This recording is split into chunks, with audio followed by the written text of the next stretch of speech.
What's up, guys? Welcome back to Burn the Ship, the podcast that inspires entrepreneurs to go all in on their business. And today, our guest is Lauren, aka La Mcbride. Thank you so much for coming in today. Thank you for having me. So, what is your business? So, we are Notes of Impact, and we're a nonprofit that has a mission to provide the social, cognitive, and mental health benefits of making music. So we bring instruments, Miss Lala's Instrument Petting Zoo, most fun name ever. And we take instruments from band and orchestra to elementary schools and preschools so that the kids know what the instruments are and can choose that path in life, because that path in life is so important to so many things in life. And then special needs, people with special needs of all ages is our other specialty. That's incredible. So what led you up to this point? What was your journey to get to creating a nonprofit? Well, I've tried business on my own, for-profit in the past. Didn't have enough professional development and different things. Like I went to school for music, but I was just in a position in life where my ADHD had not been addressed, and I couldn't handle everything myself, but I was still trying to. And I loved teaching kids. I loved teaching any age, really. But I needed a niche. And this is a niche that goes after the core of what I was always looking for. No matter what I've taught, music, art, theater, I've always been striving for brain development through the arts. And it's my love, is the little kids learn something every time you see them. And they learn very quickly. And special ed, of any kind, the same thing. It just lights them up. So focusing on that it's just full of joy. And the other little piece is growing up, being a little different. And we're all different. That's the funny thing. We're all different, but some that don't go into cliques and don't know how to act socially sometimes, appropriate, then we kind of stick out. And so I had bullies big time in middle school, and my safest place was in the band room or the chorus room, and those were the people that I could, call friends or the closest to it, because I wasn't really social outside of school. But that was the connection, was the music. It brought us all together. So I ended up doing music, art, and theater and band and chorus over all the years through Marietta Middle School, Marietta High. And I just want to give that opportunity to everybody else so that they can have a place to belong, because we all need a place to belong. 100%. Yeah, that is one thing that I don't think anyone in the world can take away from people, is that we genuinely bond through music. Yes. Like throughout political stuff, religion stuff, like everybody bonds through music. So that's so great that you're able to bring that. Thanks. And it's in everything. Yeah. That's the crazy thing. Yeah, I agree. Think about sports or swimming, running, like everything's rhythmic or is a steady beat, like our heart. I mean, that's the essence of the person, is, their heart's keeping everything working. And it's a steady beat. So we have that, inside us. And that's why I think that's why the brain loves it so much, because the brain learns a lot through music. Yeah, it's weird how the brain works. Yeah. Because music will connect you to a different time, and it can take you out of the space that you're in and put you in a completely different zone. Yes. And it can be therapeutic. Yes. Oh, so therapeutic. Yeah. Yeah, that's awesome. So tell me a little bit about your business. So the Instrument Petting Zoo is the basis of it. We do an entire fourth grade can come through. We actually had a fourth and fifth grade both come through in 2 hours at Title I schools. And we do, I say Title I schools because they don't have to pay for it. We try to find a sponsor or just do it, without pay. But the ones that can pay for it do, and then we can find sponsors for others that can't pay for it. So between, 80 kids in a fourth grade class at a big elementary school coming through, getting to try all of the instruments after I demonstrate them and how they work. That's really cool. They get to watch the teachers, like the specials teachers, like PE and art and all those guys get to stay there and help actually teach. So I'll use the teacher as a demo to play the instrument, which the kids love. They think it's hilarious.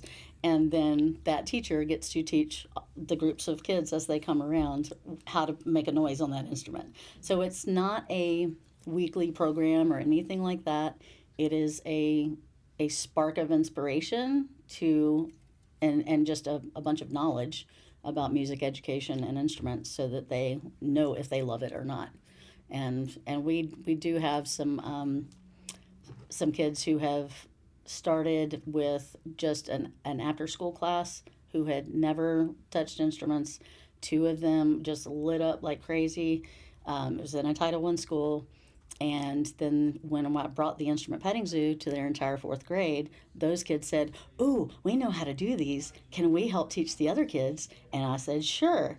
And so they did. And then the next year I called their families and said, "Hey, would y'all like to come down and help me at an Atlanta Symphony Orchestra concert or as an event at the High Museum, helping special eds and little kids play these instruments, try them?" And they said, "Sure." So their whole families brought them down. So I had two Title I school kids who had never played instruments who have now learned a little, learned enough to teach, and now they've signed up for orchestra in middle school. And I'm so excited.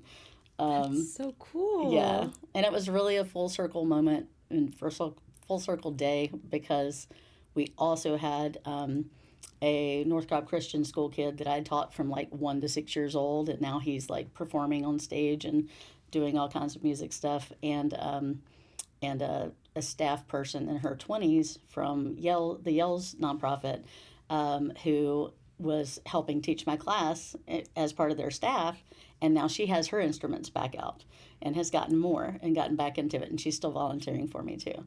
So those were I had fourth and fifth graders and a 20-something-year-old who had been out of band for many years, and they're all active in music now, and it's just so great to have that as my volunteers. Yeah, that's awesome. I was like, yes. Is that the story that sticks out to you most in doing your business? That's one of the biggest, just where you see that the process over a couple of years has, changed them, which, we've only been a legit nonprofit for 1 year, and we've already served over 6,000 people. Oh, that's insane. Yeah, it is insane. It's been a wild ride. So we still don't have funding. We need sponsors and donors and volunteers and that kind of stuff. But we've got a good core volunteer team, and we're reworking our board a little bit. So we need some different people on that, just because of job and life changes that they had. But we've just got some good people who really know how important this is, and Atlanta Symphony and Georgia Symphony have just been awesome. Atlanta Symphony, we're working with 3 different departments with them. So we even do the adult concerts, which is hilarious to have these 80-year-olds and 50-year-olds running over, "I'm going to play the cello." So, but it works. Yeah, it's great. So we get to help all kinds of people. That's so awesome. So where do you see this business going in the future? What do you hope for? So as much as we, like I said, right now we're trying to focus on the special ed and elementary component or even pre-K component, but I really want to be serving like veterans groups, abuse groups, I'm trying to think, homeless shelters, things like that. Any group that is struggling, because they're not really classes, they're not private lessons, they're more like a workshop or kind of a try it class. But we do actually do more than just the instrument petting zoo. We can bring in the handbells and do handbells together, like we're doing at some events to bring communities together. Is it color coordinated? They're color coordinated, yeah. So I just make these big charts and point at the dots, and they play their color play their bell when they see their color pointed at. And so it's really easy for 2 to 4-year-olds, autistic kids spin in circles. I say their color or sing their color, and they just turn around and ring their bell. They're still there. They're still listening. Awesome. They just learn differently. So, but I some people say that we need multiple touches.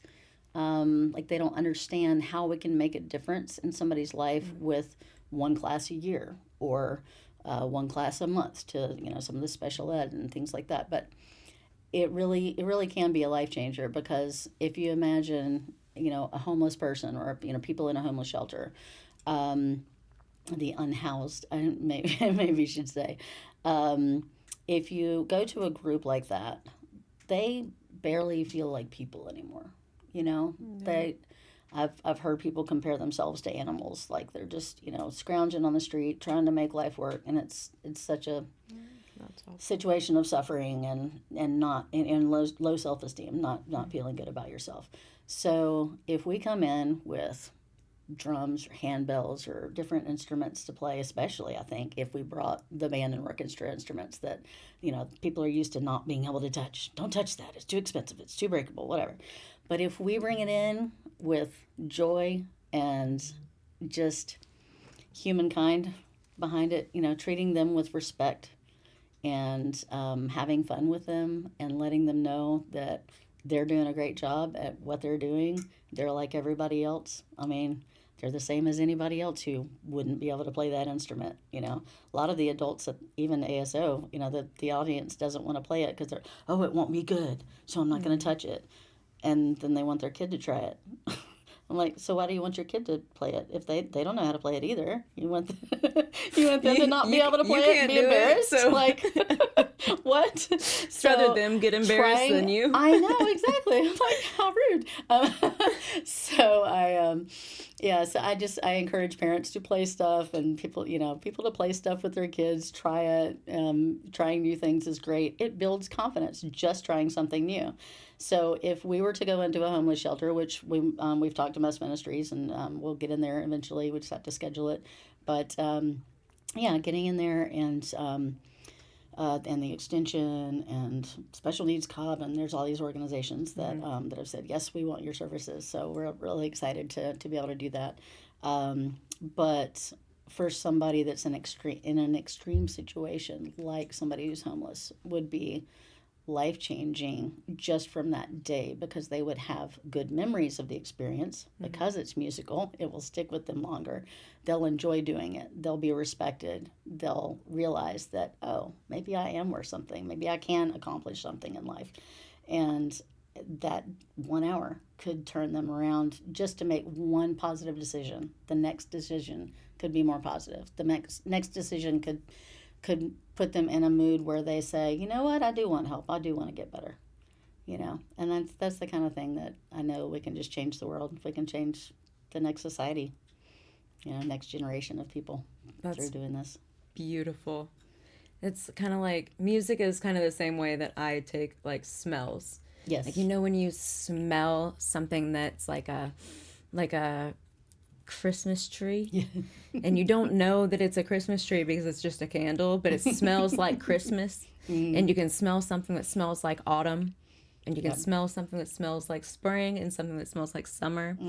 That's the same thing that music does. It brings back memories, and it can also create memories. Yes. And you are doing an incredible job by just putting that into other people and giving inspiration to other people to create those new memories. Like, this isn't it for you. You can keep going. So you moving in the future with homeless shelters and going into adults, veterans, and that's going to be anybody who's suffering should experience music. Yeah, absolutely. And I do want to go national with this. There is nothing like it in the country.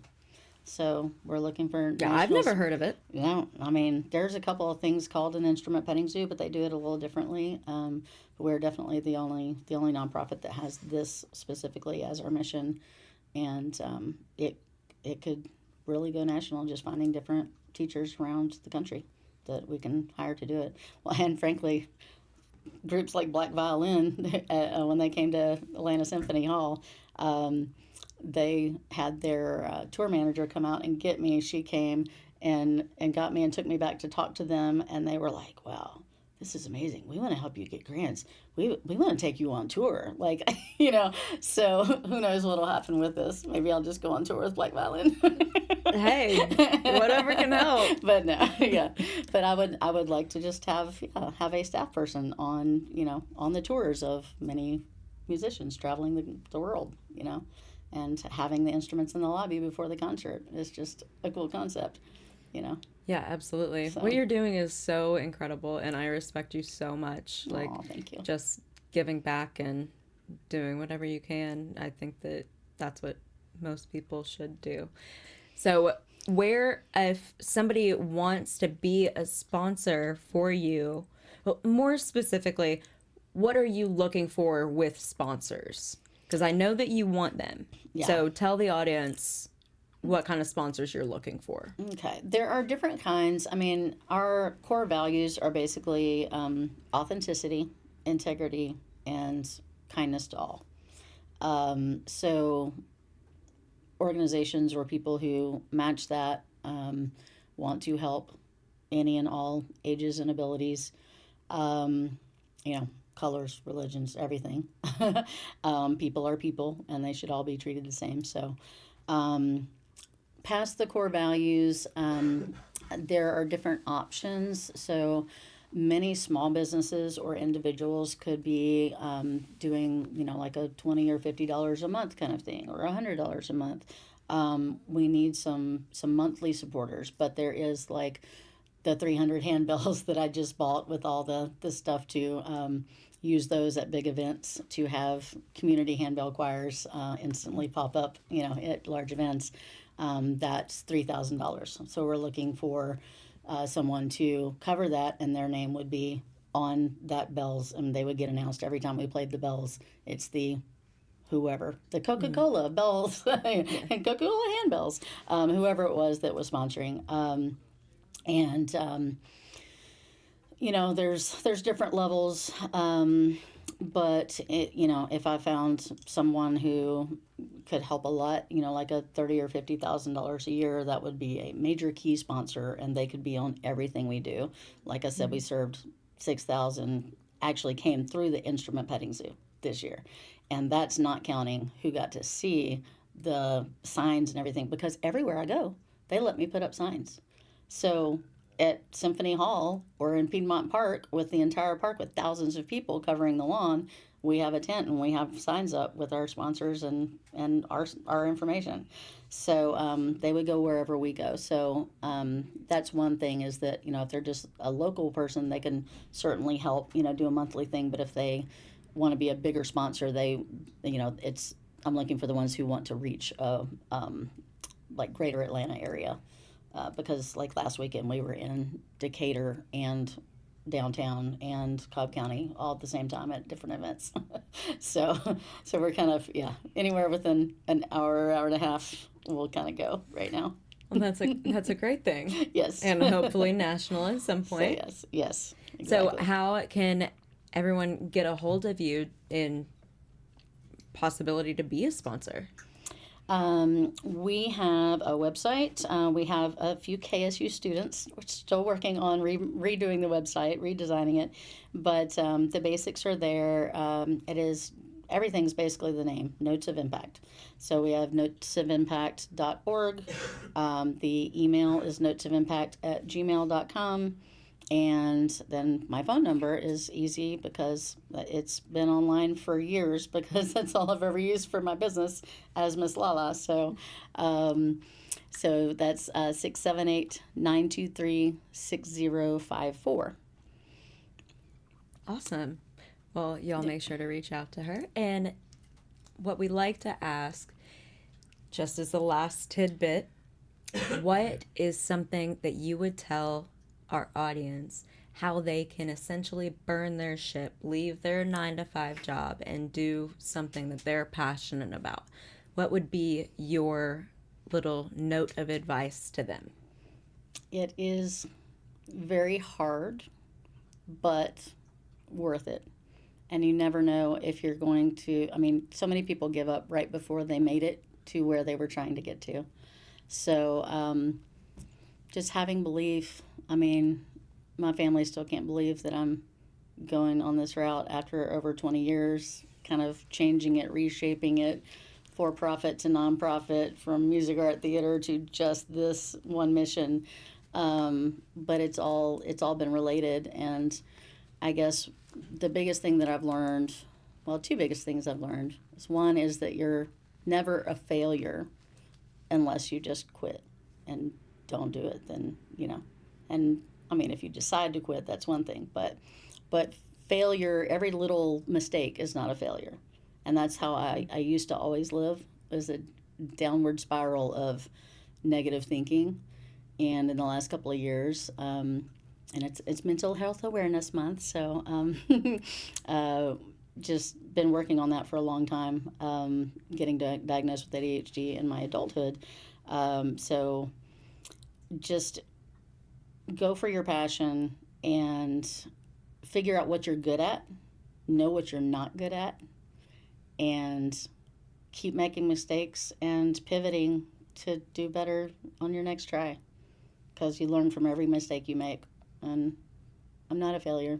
I'm just keeping on changing, keeping on the journey, and finding a way to make it happen.